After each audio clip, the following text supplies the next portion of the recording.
Il est toujours important de rendre grâce à Dieu pour les pères.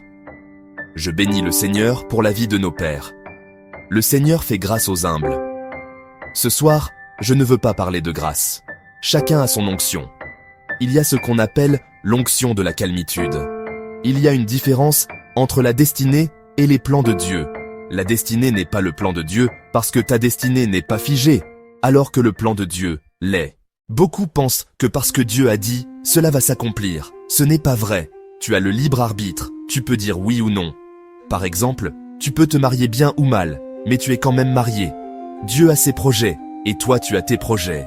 Dieu te met dans un environnement, et te montre des fruits disponibles.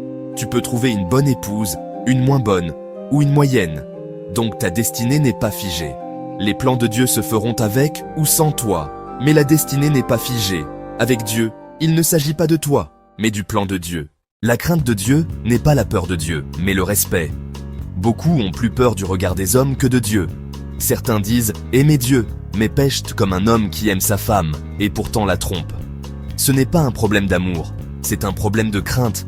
Celui qui craint Dieu entre vraiment dans sa destinée. Aimer Dieu sans tomber dans la familiarité. Tu aimeras Dieu, mais sache que Dieu n'est pas ton camarade. L'amitié de l'Éternel est pour ceux qui le craignent. Sans crainte, tu ne peux pas accomplir ta destinée. Lorsque Dieu trouve un peuple qui l'aime et qui le craint, ce peuple avance plus vite. La crainte de Dieu est l'accélérateur de la destinée.